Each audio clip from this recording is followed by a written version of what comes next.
This episode contains potentially sensitive topics. Listener discretion is advised. The sense of complete insecurity, not knowing if someone's going to rob you, if the police are going to bother you, like if it's going to rain on you, like the uncertainty while you're homeless makes life very stressful. And at the same time, you have to learn how to manage your emotions, because the indifference of society around you can generate some kind of anger, rage, hate, and other things if not controlled properly. So managing one's emotions when you're really being tested and pushed to the limits can make or break you. In my case, I would say it made me a better person. I'm much humbler than I was going into it, and the way I deal with life is much different. So I would say becoming homeless made me a better person, and ultimately my contribution to society is better because of it. I'm Rex Holbein, and welcome to You Know Me Now, a podcast conversation that strives to amplify the unheard voices in our community, as well as the individuals and organizations that are in service to those in need. In these episodes, I want to remind all of our listeners that the folks who share here do so with a great deal of courage and vulnerability. They share a common hope that by giving all of us this window into their world, they're opening an increased level of awareness, understanding, and perhaps most importantly, a connection within our own community. Today, I have the great pleasure of sharing a conversation I had with a gentleman I met online about 10 years ago. We met through our mutual interest in understanding and ultimately addressing the issue of homelessness. While we have had many exchanges over the years, this conversation was our first in-person meeting. We met at Andrew's office in Barcelona, Spain.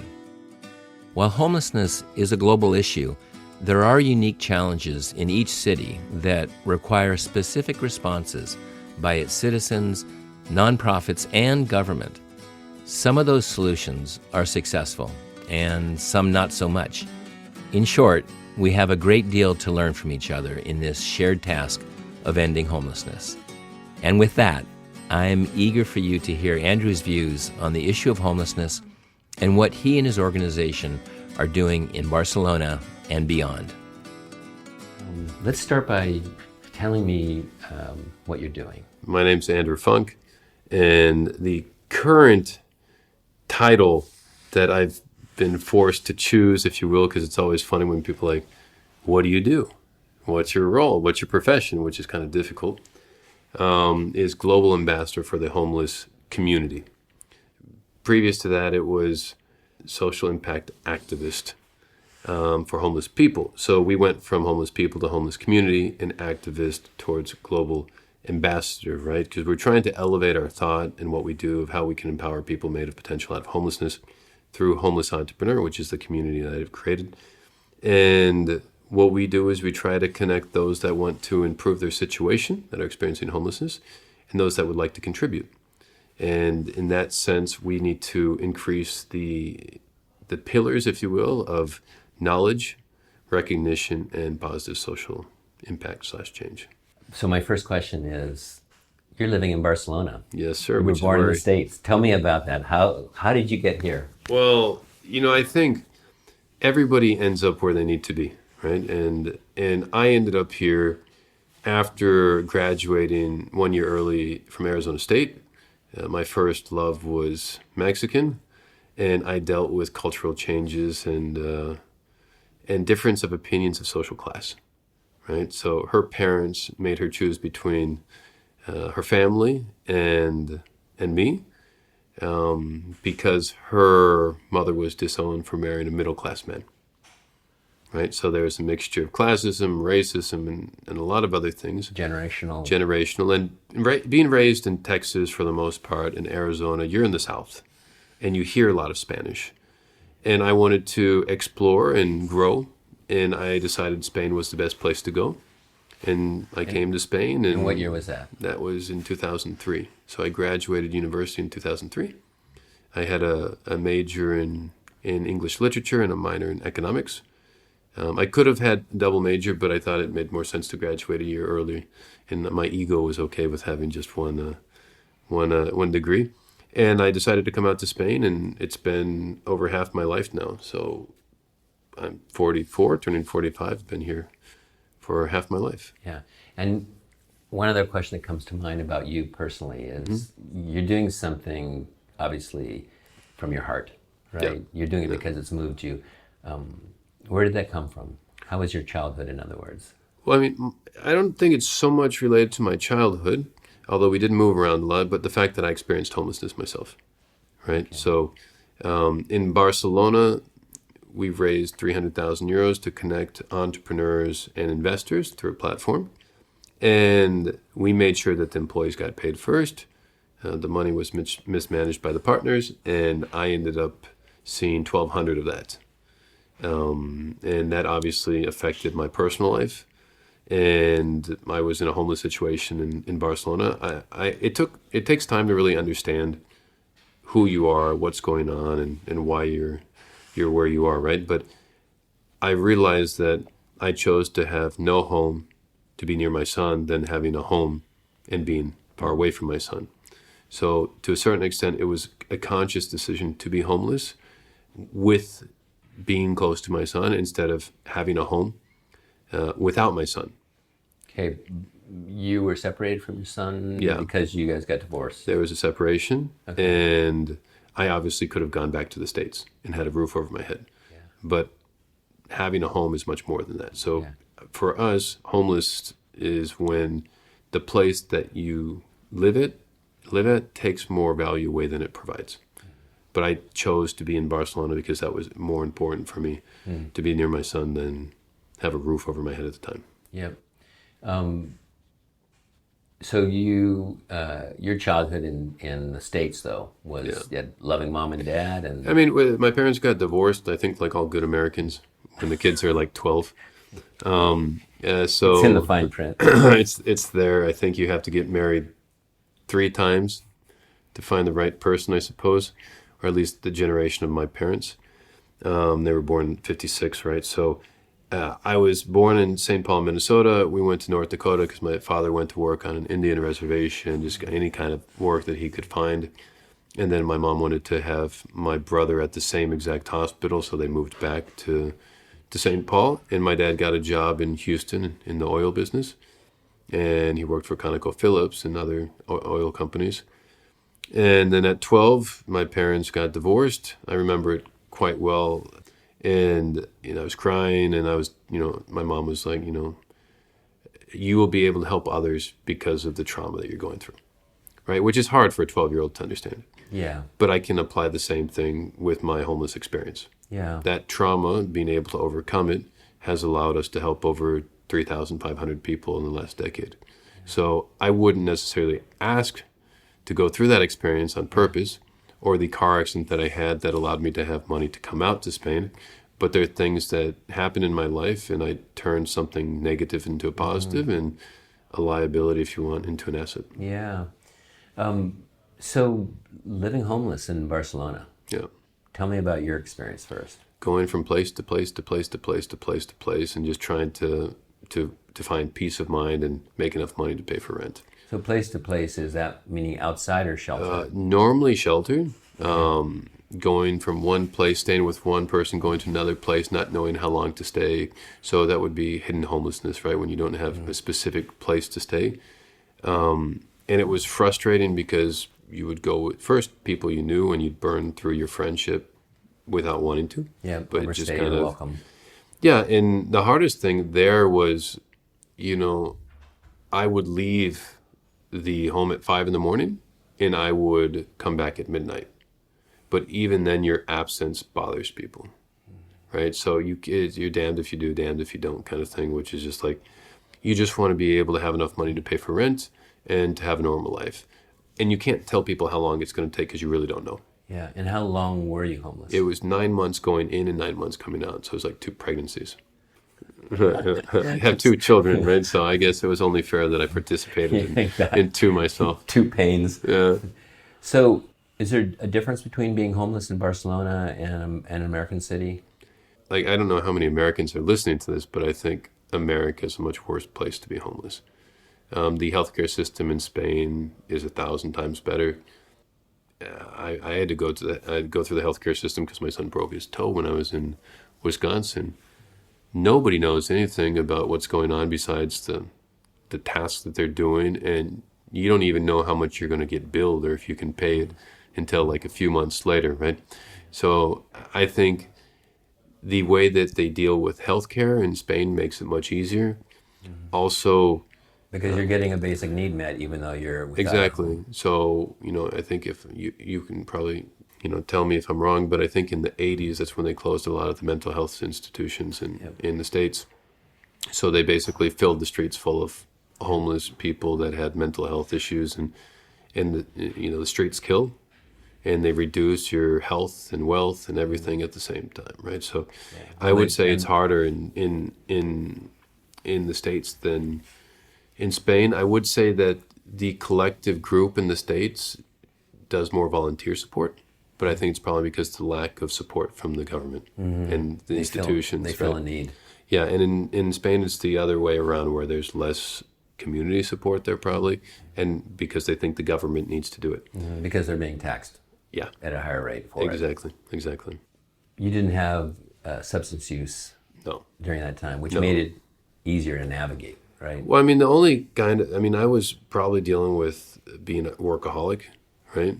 So that's not, you can call work a substance to a certain extent, because I just needed it's hard because I had to work and because I had to make money. And it was just hard because no matter how hard I worked, I wasn't making ends meet. And so the biggest challenge I think I've had going through homelessness was, how do you dedicate the right amount of time to yourself and to those that you love, while getting out of a situation that's complicated and that requires more from you. Yeah. And so to a certain extent, you're dealing with the addiction of having to work, because there's no way out of it, right? You can't say, okay, I'm going to work 20-hour work week, or I need a few days off because I'm stressed. Yeah. Right? Self-care, whatever. It doesn't exist. So no substance abuse issues. Mental health, I had to deal with anxiety and depression in the sense that is normal. Yeah. I remember at the beginning, I'd lie down on the floor just because the gravity of my situation felt like I couldn't get up. You feel like you're melting into the floor, right? And it's not something that I say for people to feel bad. It was just kind of the reality of the situation. So it's hard to stay focused when you really don't see an out anytime soon. Yeah. And so you really have to find a way to, people throw the word resilient around in the corporate world and quite a lot. But staying focused when you've lost almost everything is really hard. And I've seen that at Davos. I've invited people to exchange their room to sleep out in a sleeping bag with us for one night. Yeah. Oh, no, I can't, because I have to be focused and work tomorrow. So they do recognize the fact that it's harder, but it's not recognized in the process of getting back into the professional world. And I think it's a walk in someone's shoes type thing too, right? Like you can say, oh, I can't do that, or I understand it, but it's intellectually you don't understand it. Well, you consciously choose not to do that because you can do it. They do have CO sleep outs and things like that, which I thought was kind of funny because they have security, guarded areas in New York when they were doing that. I'm like, not really getting the point. Okay, I understand. I can see a step in the right direction, but the sense of complete insecurity, not knowing if someone's going to rob you, if the police are going to bother you, if it's going to rain on you, the uncertainty while you're homeless makes life very stressful. Yeah. And at the same time, you have to learn how to manage your emotions, because the indifference of society around you can generate some kind of anger, rage, hate, and other things if not controlled properly. Mm-hmm. So managing one's emotions when you're really being tested and pushed to the limits can make or break you. In my case, I would say it made me a better person. I'm much humbler than I was going into it, and the way I deal with life is much different. So I would say becoming homeless made me a better person. And ultimately, my contribution to society is better because of it. I would never say, hey, let's sign up to do that again. Mm-hmm. But I would say that I appreciate the process. And it's been hard, but it's definitely been a definitive moment in my life. Yeah. Are there lasting traumas or experiences from that I mean, you struggle with? I mean, there's always the trauma. Like, I don't ever want to be homeless again. I like Been there, done that. I don't like. I think that trauma is clear. Of like, I don't want to ever be in that situation again. So I do everything I can so I'm not in that situation. Also, What does that mean? I mean, do you save better? Are you? I think I treat my family and loved ones better, right? Like, really appreciate it. Even times like you're like, like it's not coming from where it should, but you know that you're not the most important person in the room. It's the collective group and your family, and that's, family is really the essence of what brings people together and keeps them from being homeless, right? And like the tribal mentality in Africa of like, you're part of the group, like that's not an option. So I think that's when you see injustice take place, like that can resonate with some trauma and get really upset and angry, and you want to, yell, you want to respond in a different tone, but then you have to be reminded that that's not going to get you anywhere. Yeah. And so in order to be beyond incredible in what you do, you really have to understand how to manage your emotions. And when they're below 60, Yeah. then you need to take a step back, take a breather, and ask yourself how you can look at it from a different perspective. Yeah, I think that's really beautiful what you're sharing. I'm also struck with, and I know you know this too, is that, like, okay, so you had a good childhood, basically. You conveyed, you probably felt like you were loved, and you seem to have a good work ethic, and you're managing your life, right? Yeah. Then you throw into that formula somebody that's in a family first that's dysfunctional, right? Maybe the trauma, I agree with you, family is so important, but if the trauma comes from family, another issue, then what do you do, right? So it's such a complicated process of managing just what you said of like, how you navigate homelessness. Now, I can give you an example on that. The first person we helped, rest in peace, his name's Marco. He passed away, I believe, at 48 of a heart attack. And he explained how he had to deal with certain type of abuse when he was a kid, in which his mother had actually seen it and knew what was going on and didn't stop it. Yeah.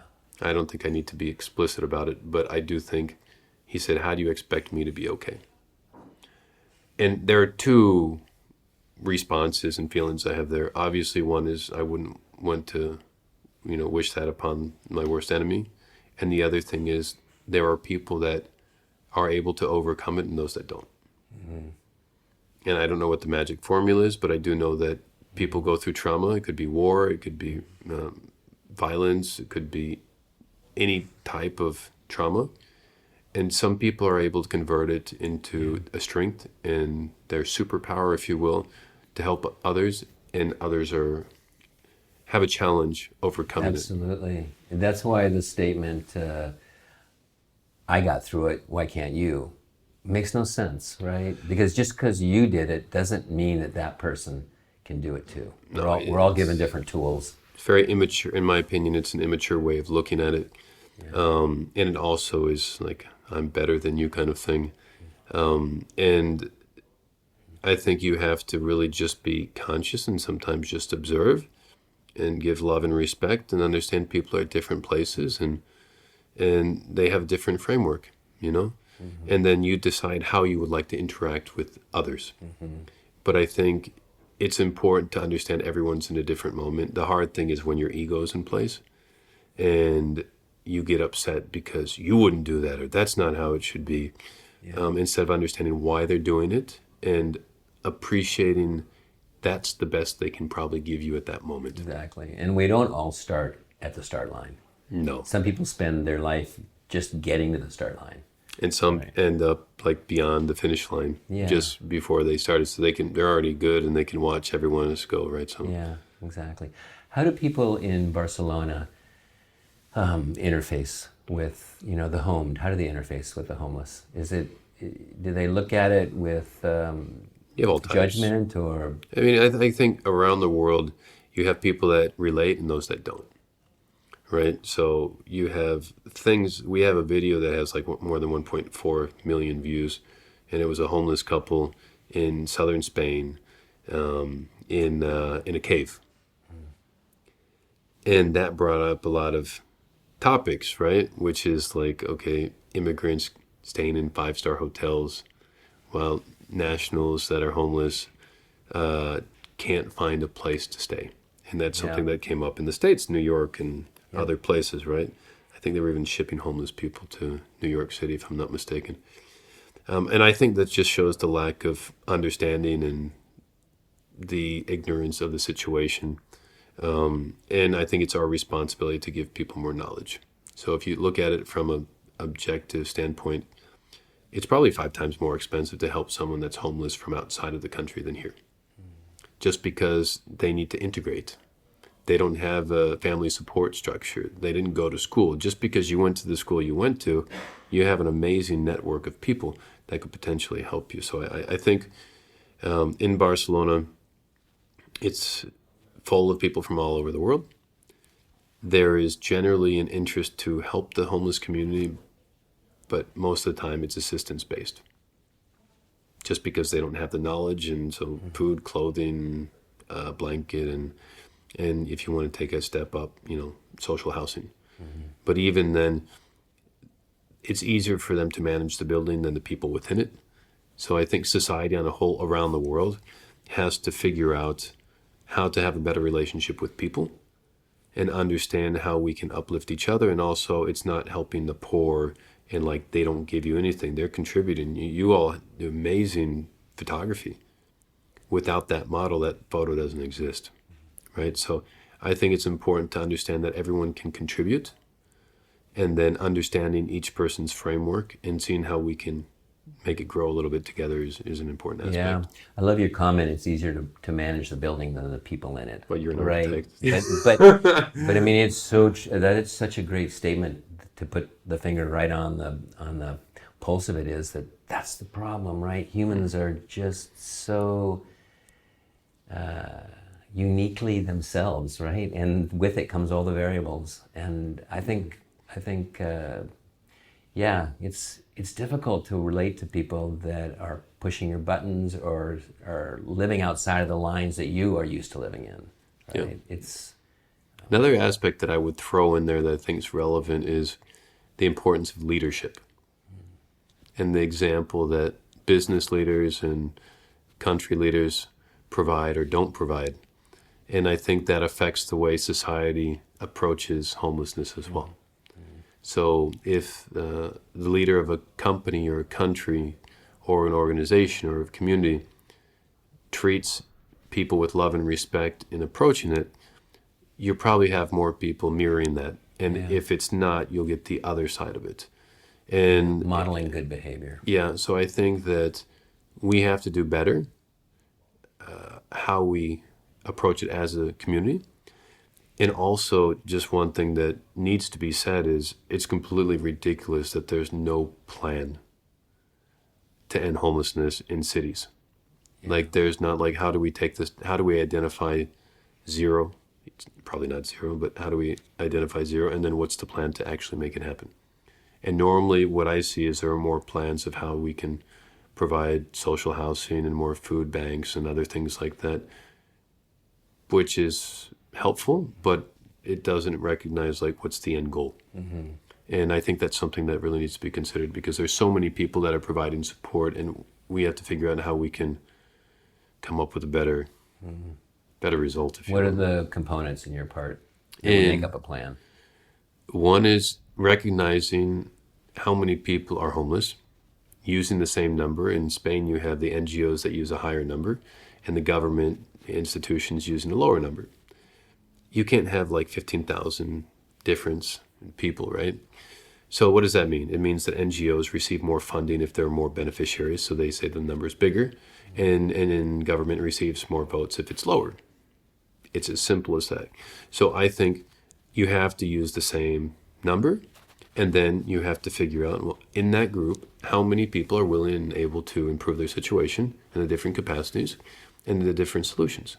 So there may be people that have really hard time because of mental health and substance abuse, and they need a different solution. But if you provide that solution, then they're no longer homeless because they found a home. Right? So we really have to define what homelessness is and what it isn't. And then also have a clear solution and understand and be honest when what we're doing is failing. And then as a community, figure out how we can do it better. Yeah. You know, for me, I would say, if I had to put my finger on something, right, I would talk about mental health, for sure. Yeah. That and we're just simply in the States, and specifically I would say my experience in Seattle is that we're not anywhere near providing the support of the mental health needed. Anxiety for so many people is through the roof, and that's just the tip of the iceberg with regards to all the things that need to be addressed. Yeah. Would people here be in a place to provide, or do they, the needed response for mental health? Do they receive the support? Yeah. Well, you have Are two those services things. available? You have services that are available, but I know like they created more outreach support, so doctors would go to the streets instead of waiting for the homeless community to go to the hospitals. So I think that was a step in the right direction. I don't know if it's happening all over the States, but I do know there was a big push to that, for that. In the States? Yeah, or? in the States and other places as well. I understand that they have outreach teams of doctors that go to the streets. There are, that does exist, but It's a minority, I suppose. Yeah, in the big picture, it's a drop in the bucket of what's needed, right? Yeah, so I would say the important thing is understanding what people need. Just because you have a service available doesn't mean people use it.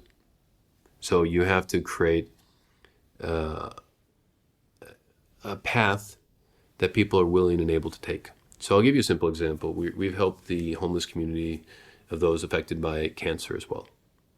And the building in Barcelona is beautiful. Guess what? If you're homeless, you feel really uncomfortable in that building. So people don't go in. It looks too nice for them. So we have to understand how to bring people together. How do we bridge that gap? And the only way is including them in the conversation and as stakeholders. And what happens is normally they're not included. So I think the work that you're doing, the work that we're doing, trying to show the human aspect of how people are part of the society and create a better relationship, brings them in as stakeholders in the more technical term, but as human beings in society. You're empowering them. Exactly. And I think that's the most important thing, because just because you have the available services for healthcare doesn't mean that I'm going to go, even for people that don't have mental health care issues. Yeah, but you're describing a different, issue than what I think we have in the States. Like fentanyl and that stuff? Well, that's a huge issue, but mental health, right? Like we just don't have available mental health. It could be also the American mentality of like how to approach life and the individual aspect, because mental health, I would say the community plays a very strong role in creating a stronger mental health base. The fact that we're more individualistic, that we're on it alone. Well, you have less support.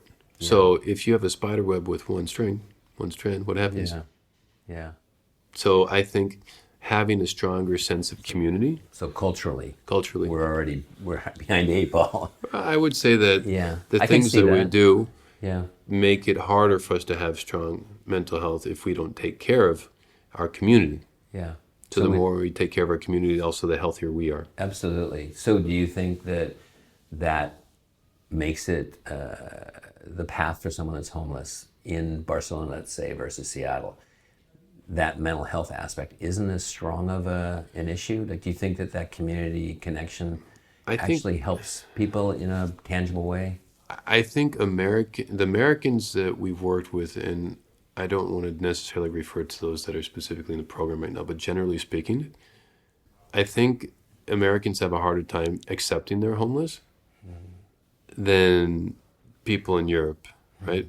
So the volatility of going up and down in the States is greater than Europe, right? It's harder to go up and down in Europe, but in the States you can go up and down. So if you've got a good paying job, everything's good, and then all of a sudden, like, you're on the verge of being evicted, you don't associate with being homeless. You're like, that's not you. Like, it's like there's an injustice. And when it's generational, just kind of, it is what it is. Yeah. So there's more of an acceptance of the situation.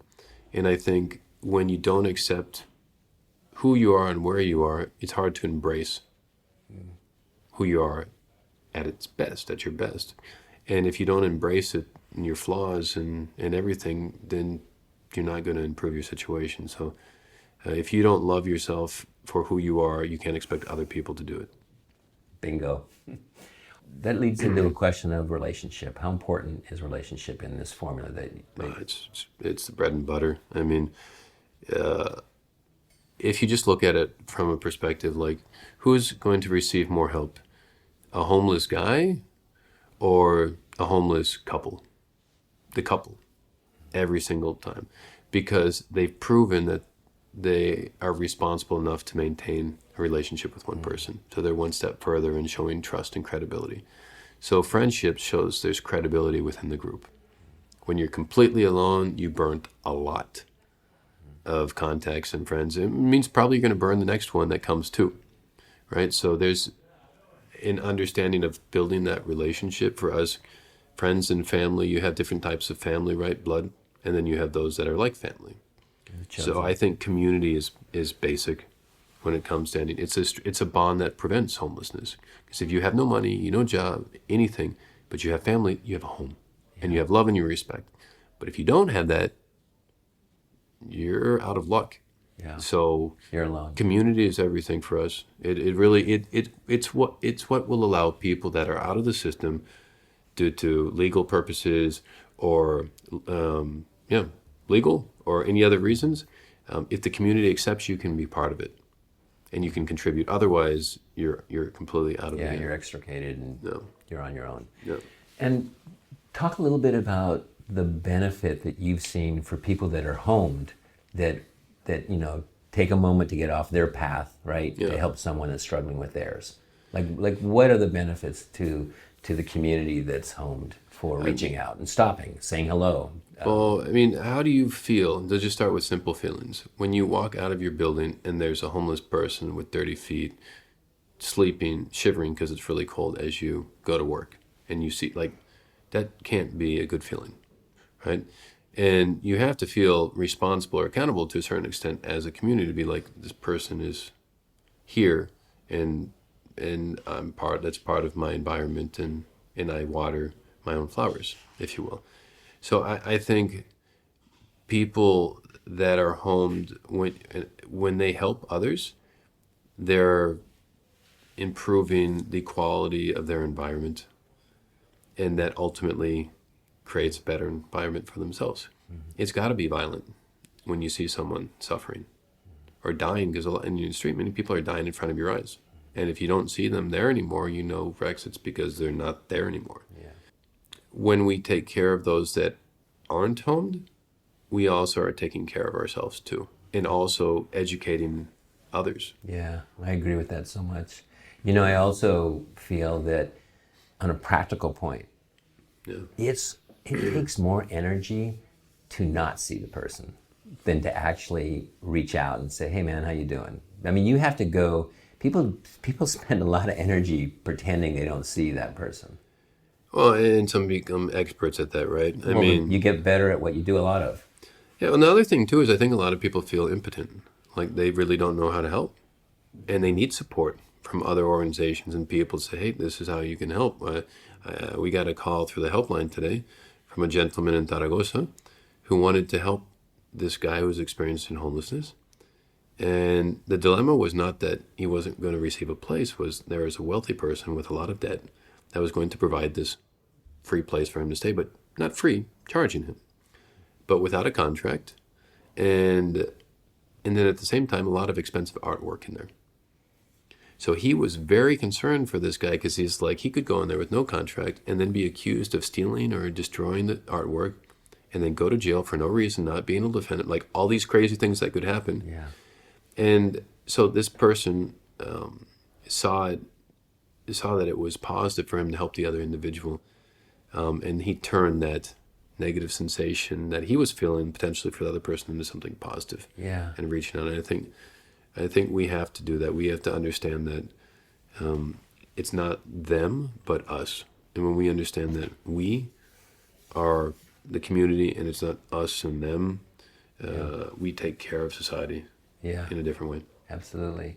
I think also we underestimate our creative compassion, right? Like we think, oh, I can't do anything. But if you actually start, it's amazing how every person can find their own answer within that moment. You have to practice and train. And, I was watching a video the other day, and we all look ridiculous at everything the first time we try it. Walking, speaking, Yeah. anything, first video, first interview, you look really ridiculous. Yeah. But you have to go through that process. And I think people are afraid of looking and feeling ridiculous, so they stay away from it. But they need to know that it's okay. Yeah. And it's pride and ego at the end of the day. Yeah. I think also people, it's a boundary issue. No. Because if you say, hey man, how you doing? And you show some kind of forward, movement towards that person, you also have to be okay when they say, hey, I need $20. And you got to be able to, if you don't want to give that 20, and I'm fine if you want to give the 20, but if you don't want to give it, you have to be okay saying, no, but I care about you still. I have to say no in a way that isn't off-putting, right? And that boundary is important for each of us to know where that is. It's violent for the people that don't know how to do that, right? Like they don't know how to say no. They don't know how to have that conversation. Yeah. I always tell people, no, I don't have money. I will never give you money. We have an organization. We can help you this way. If you're interested, happy to speak about it. Yeah. And wish you the best. And, they have the right. They can ask for money. If they insist, is another story. Like everyone, they can, of course, that you can ask. Just like someone calls you and tries to sell you a plan for your phone. You can do it. You can hang up on them. Yeah. You can say, no, thank you, whatever. But I do think that the important thing is you're not obligated. No, but I do think that you have to learn that they need money. Like people need money to survive. So it's normal for people to express what they need. And I think the reality is we have to educate society so they understand how to have that conversation. So you get over that uncomfortable moment of they're going to ask something from me. But everybody asks for something. It's when you don't know how to respond and interact, which is when it becomes uncomfortable. But I do think it's practice. And when somebody does it, you find a different way. And some people maybe just tell a joke. Other people say, I don't do that, or no, thank you. Yeah. Yeah. And I think that's helpful.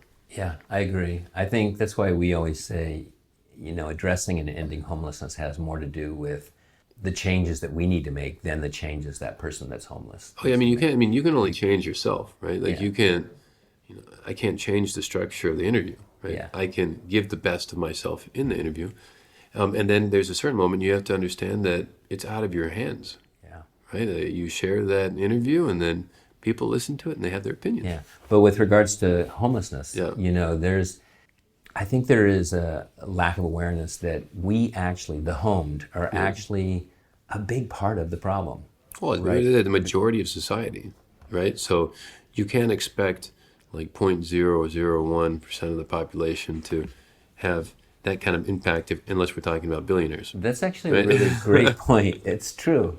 Their ability to move the needle, right, is almost impossible in that sense. So it really falls on us. Well, it's the relationship they have with those that are homed, right? So I remember we were working with the university, and they wanted to create a business card so that way the homeless person could raise funds for themselves.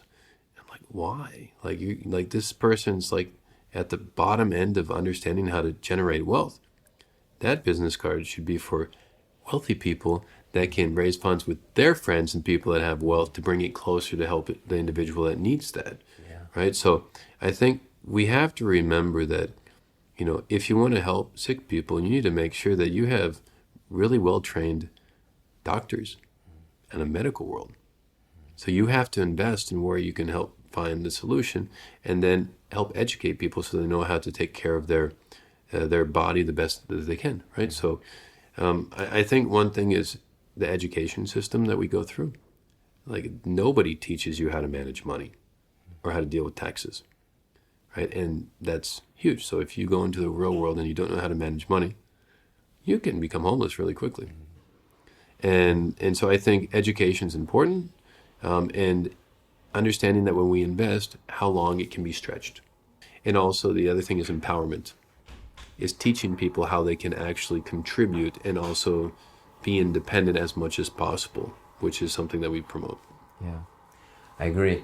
How does your organization create and maintain relationships? Like, what does that look like for you guys? For us, it's just it's human nature. Just being respectful, communicating with people that we believe we can contribute some kind of value to, and ask to be part of it. So it's something, I mean, it's just like our friendship, if you will. We've known each other for, I think, a decade more or less. And we're meeting in person today in Barcelona. And we've maintained contact throughout the years, and it's always been respectful. And I think understanding how our friendship has grown is the same way it grows within the community, because it's not one day to the next. Yeah. You're constantly taking care of the community. Yeah. So do you, out of curiosity, does your phone number go out to people on the streets? Everywhere. My phone number is my Same. My phone number is all. I mean, it's very public. Yeah. Right. I got a text at 2 a.m. from a friend. It said simply, "Tomorrow I'm going to detox." And this guy's been chronically using his whole life, right? Yeah. And it was a moment.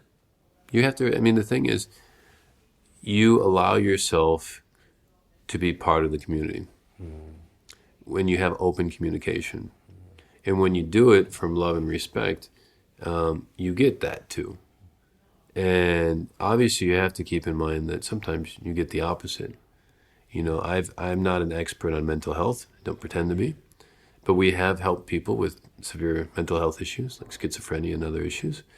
And the way that I deal with it personally, I'm not a doctor, don't pretend to be, but I'm just like, listen, you need to have that moment, embrace it, and when you're in a better place, let's speak. Yeah. And the expectation and understanding that people that have severe mental health issues, very resource intensive, if you will, time, energy, and effort. And as long as you're clear how you can contribute in a way that's healthy for you and healthy for the other individual, you can really uplift your community. Yeah. And it's without like the arrogant position of thinking that you're there to save the world. And you know exactly what I'm talking about. You can't guarantee anything besides you will give the best of what you can. And if it helps, amazing. And if not, Yeah. I love your line that you have to be open to being part of the community. Yeah. Right? Like that's really, it's simple and obvious, but I think it's missed, right? Like you have to really consciously be open to saying, and you also said it beautifully that there is this reward, but also there is this mess that's coming with it. And you have to be good with that. You have to manage it. You have to be okay with it. Also, I think in the States, it's really easy not to be part of the community. You have your house, you have your yard, and you have your you're commute. good. Yeah, you have your car, so you go get your groceries, you go back home, you have your life there. When I go visit my father in Wisconsin, I don't know the neighbors. Is that different here? Yeah, for sure. What? Like it's more people Explain that. Why? Because I think you're just closer, probably. Like the sense of community is different than in the States. Like you have your property, your bubble. Like I remember in the States, people talking about, you're in my bubble. Like that was in the 90s. I don't know if people still use that term. But I think there's more of a need to be part of the community here than in the States. Yeah, I wish I could put my finger on what I feel that when I come to Europe, right? Yeah. I have a mom that was born in Berlin. We visit relatives in Germany all the time. Not all the time, but enough, right, to get the feeling. And I can't put my finger on that. Like, why is that? Why? Europe's more tribal than the States. Like the mentality is, I mean, look, people have, they had different currencies for a long time, right? They had different languages. Like in Spain, you have Catalonia, you have País Vasco, you have the Gallegos, you have these smaller pockets, if you will, that are more regional. And in the States, you don't have that same mentality, right? So in the States, you have like the hero of like the independent person that's a billionaire or whatever, and he's done it all by himself, self-made American. Nobody does anything by themselves. Yeah. And if they do, they probably pay a lot of people less than they should to do their work for them. Yeah, and if they do feel that, they're delusional, really. No, I mean we're all Exactly. I mean, even if you look at the pyramids or anything, like no one person did anything. And so, and it's very arrogant to think so. So I think the difference is people accept the community aspect in place of, like I'm the hero, I'm the star of the show and everything like that. So I think it's the difference, as well as, when the person that wins the award for being the main protagonist thanks everyone, from the person that cleaned to the person that did the audio to everything, and recognize that. For me, that means a lot than someone pretending like they're there because they were chosen by the hand of whomever. God's gift. Yes. So how's your work going?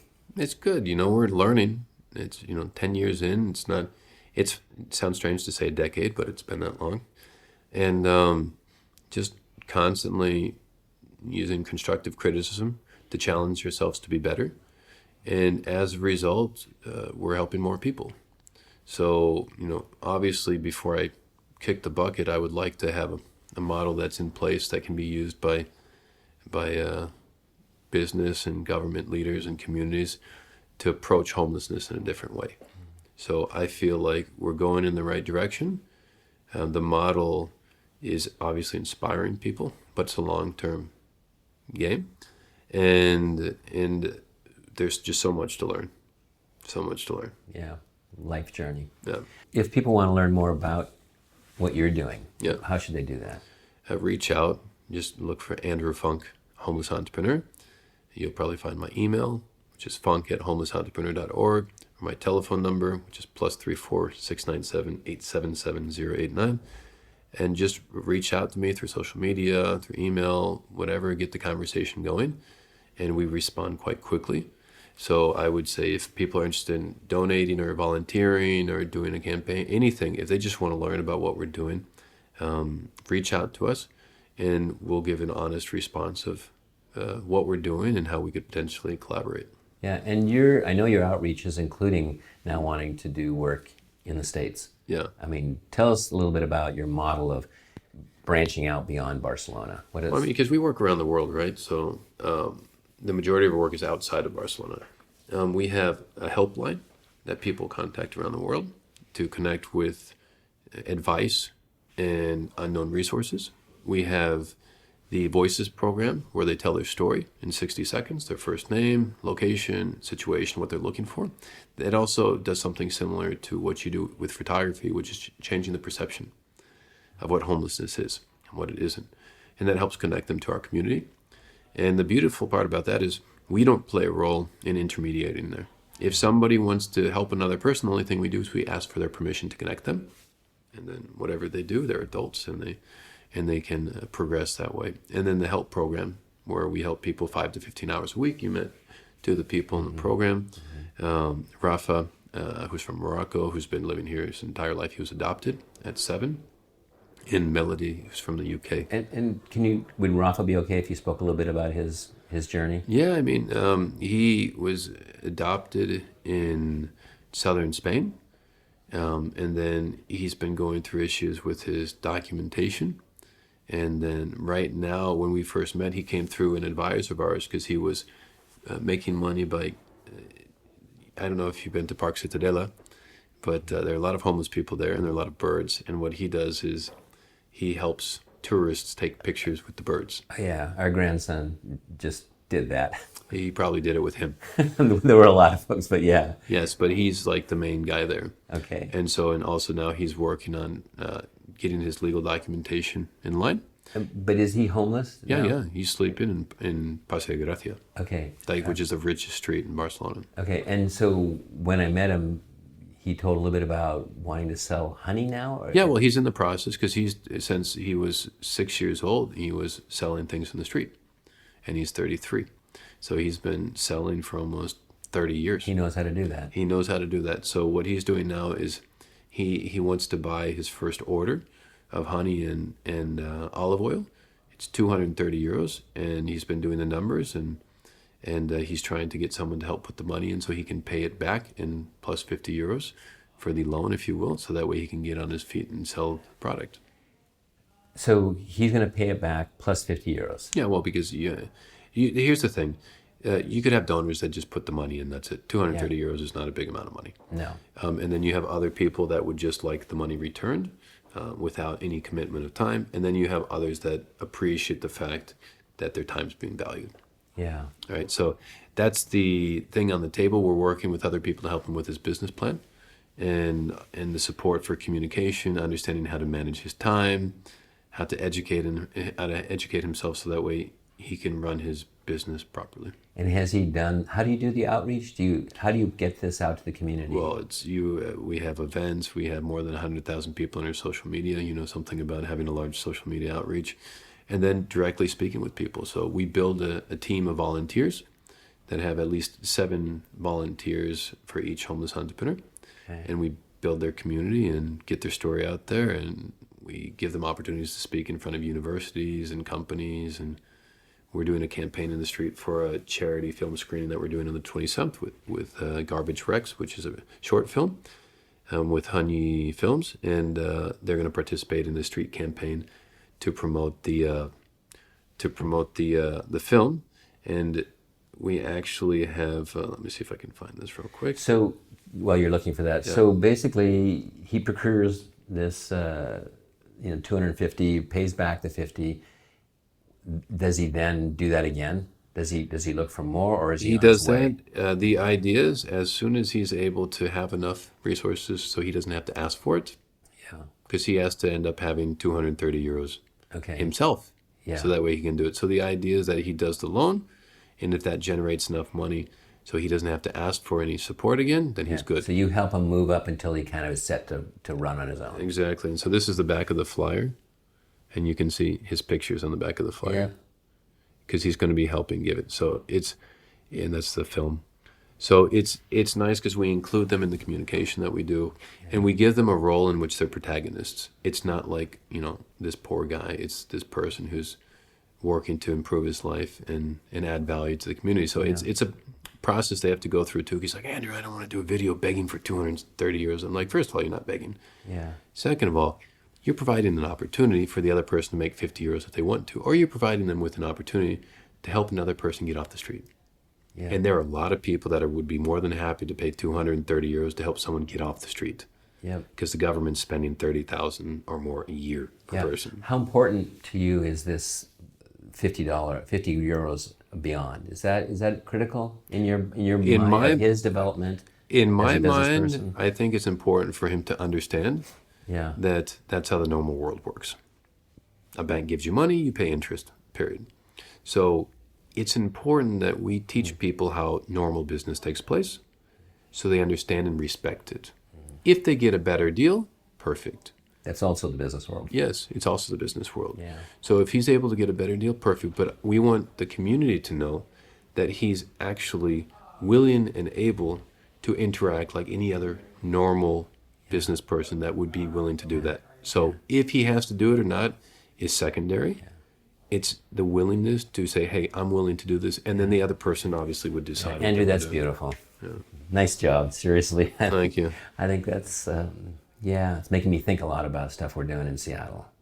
Yeah. We have a little bit of that issue with regards to the block homes that we were putting in backyards. And we had a long discussion back and forth about should they pay some amount of rent, And we ended up opting not to because I think, well, one is it simplified things, right? Legally, it simplifies things, for sure. It's like boom, boom, the government's not involved because there's no money being transferred. And when there's no money being moved, it's easier, but in the long term, there are two ways to look at it, in my opinion, without wanting to cut you off.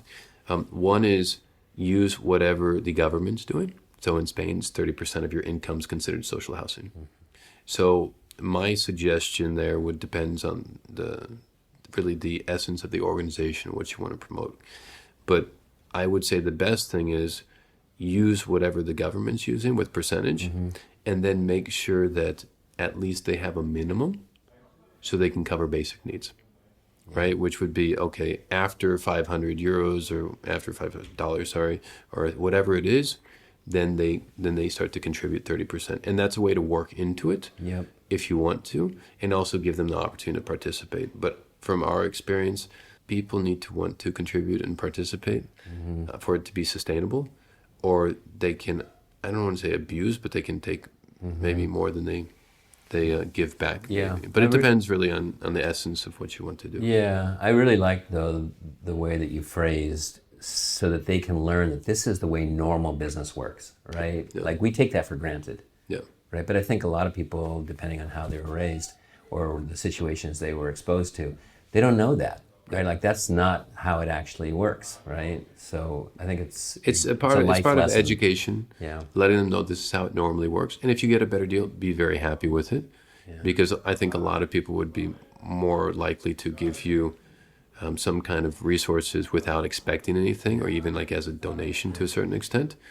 But we want him to understand the goal is not to be treated as someone that's lesser, but an equal. Yeah. Well, and also I think there's a certain sense of pride that comes along with Being able to. the fact that I secured this loan and I made good on making payment. He wanted to pay. He's like, Andrew, I'm going to pay this weekly. I'm like, no. I'm like, that's not how business is done. Right. Poor people pay daily or weekly. Right. That's how it is. You pay monthly or yearly, depending on what you do. But I said, you have to think of it like this. You pay monthly, because they're thinking about normal usury, which is like you pay interest per week or day or some crazy things like that, which is absurd. So no, it's weekly. This is normal. It's how everybody else does it. This is okay. But this is, so they understand this is how normal business takes place, and then from there, grow. Yeah. Is there anything that you want to share about just in general the issue of homelessness? Like if you were talking to people in Seattle, right, and beyond, but what do you want them to know? I would invite the people that have wealth to invest smarter and to have more sincere conversations with organizations like yours and ours and many others that are working on it, to make sure that we can work together instead of the typical thing of throwing money and then expecting magic to take place. So I think... Tell me what working smarter, donating smarter, what does that look like? Like understanding the process. And how do they do that? Well, I would say, if you're going to invest money, you need to understand the outcome you're looking for and the desired result, and also how the organizations grow. And many times we see that when the design is poor in the investment, the actions of the organizations are poor as well.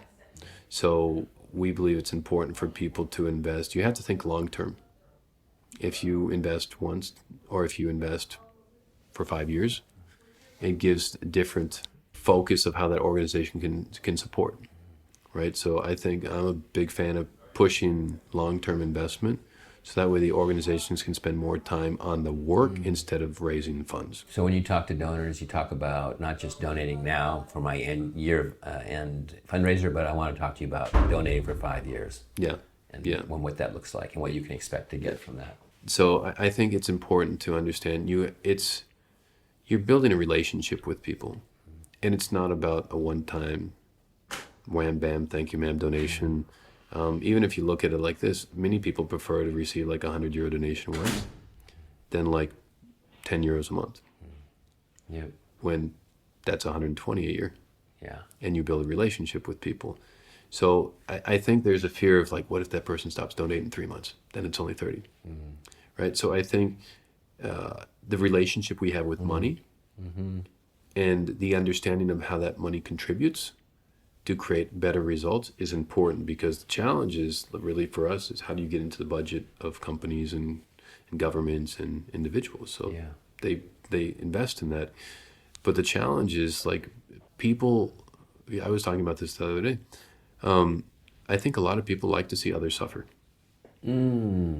Wow. There's a book. Yeah, there's a book. I think people would prefer to see someone go up and down through a year and then be successful in 1 year. Then they come in the program, they put €3,000 into end homelessness, and we help them get them in a job and back on their feet in 2 weeks. They'll be like, oh, I didn't get all it. Like my movie needs to last 2 hours.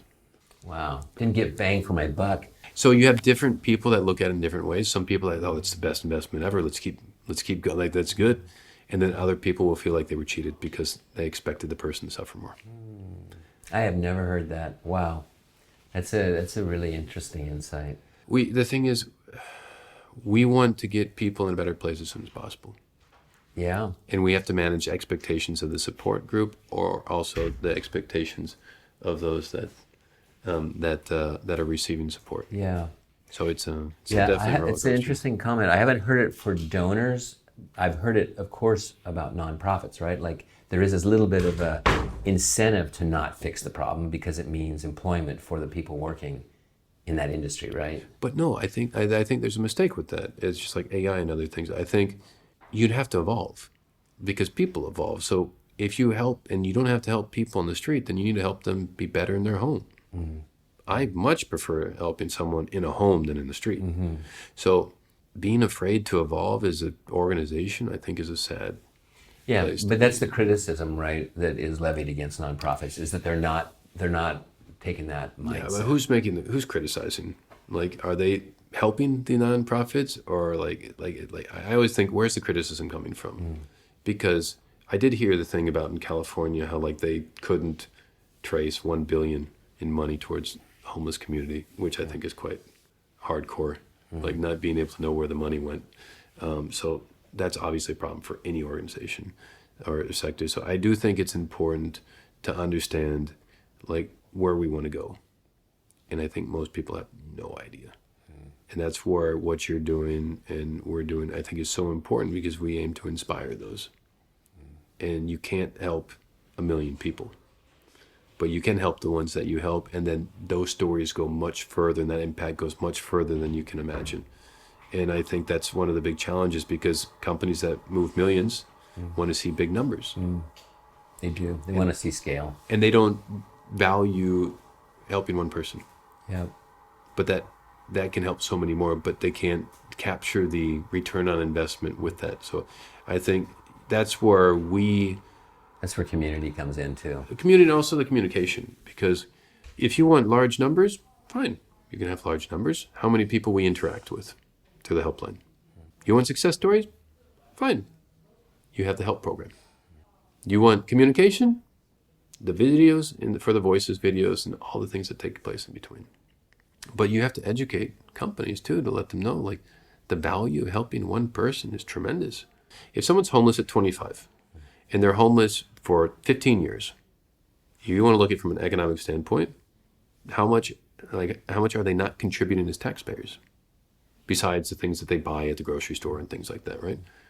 So you save a lot of money as well, and on top of it, they're contributing. So instead of just receiving, they're also contributing. The challenge is, how do we find the best place for them to be in which everyone is better off? And I think that's the biggest challenge, because I don't think that most organizations, governments, etc., really know how to help. Yeah. What's the end goal here? Yeah. I mean, people will argue, can you actually end homelessness? Right. I always say this. I ask people, raise your hand if you think you can end homelessness. Nobody raises their hand, or some guy with a smirk does. And then I'm like, do you see Melody here? Do you think it's possible to end homelessness for her? Most everyone raises their hand. Yeah.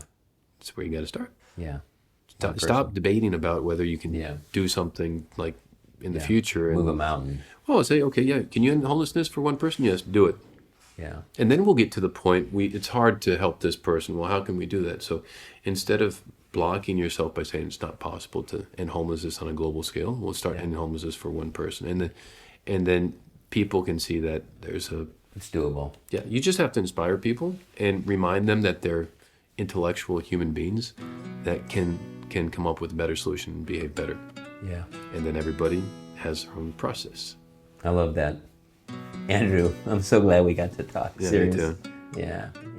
All beautiful. Yeah, it's a shame we don't have this on video, but I'll definitely remember it because I have 2 eyes. Okay, I'm going to turn this off, but I want to say really, really appreciated this. No, same here. Yeah. We want to give a heartfelt thank you to Andrew for sharing his views on homelessness and for working so tirelessly to make a difference for those in need.